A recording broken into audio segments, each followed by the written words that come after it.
Hello guys, good morning. Narito naman guys si Idol Marbs. So, for today's my video guys, nandito pa ako guys kung saan po yung isang matanda po na Pakistani. Nilapitan na naman po ako niya. Dahil naghanap po naman po siya ng mapapagkakitaan na magpapapart-time po na magpapalinis ng bahay o magpapaputo ng kahoy. So, ang gagawin ko na lang ngayon guys, dahil wala naman po ako guys mahanap dito na magpapaputol lang kahoy o magpapalinis o magpapaayos pa ng mga ibang sirang mga gamit na pangkusina. Yun, ang gagawin na lang natin guys ay bibigyan na lang po natin siya guys ng pabili na lang po yan makakain. Malaking tulong na rin po yun para sa kanya dahil alam po natin yung init ng panahon. Wala na ng pera.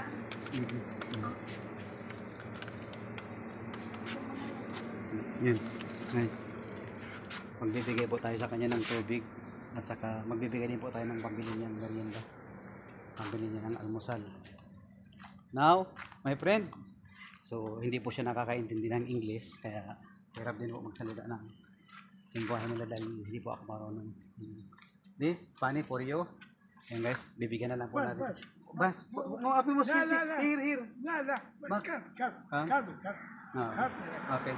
Bibigyan na po natin siya ng pambili niyang badin.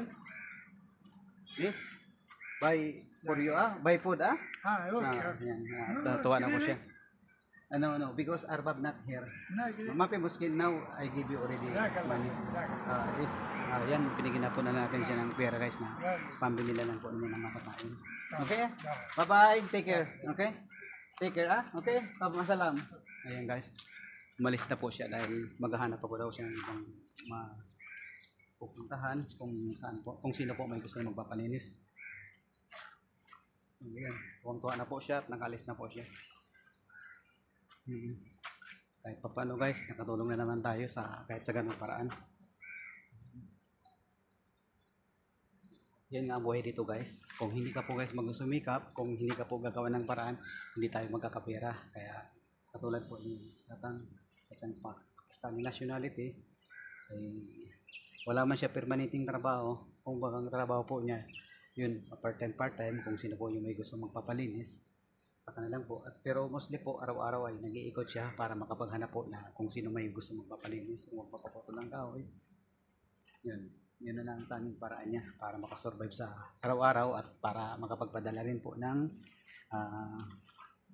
pera na pangkustos po para sa kanyang pamilya o kaya hindi natin po alam kung may pinapaaral din po siya. So paano guys, maraming salamat po sa inyong pagsusuporta po sa aking Facebook page Idol Marbs. Sana po huwag kayong magsasawa na pagpatuloy niyo lang po yung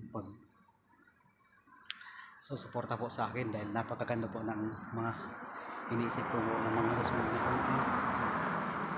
Ayoko po yung mga pansariling content. Ang gusto ko po yung makatulong sa kapwa, kumita man o hindi, basta magpapatuloy po ako ng aking mga ginagawa.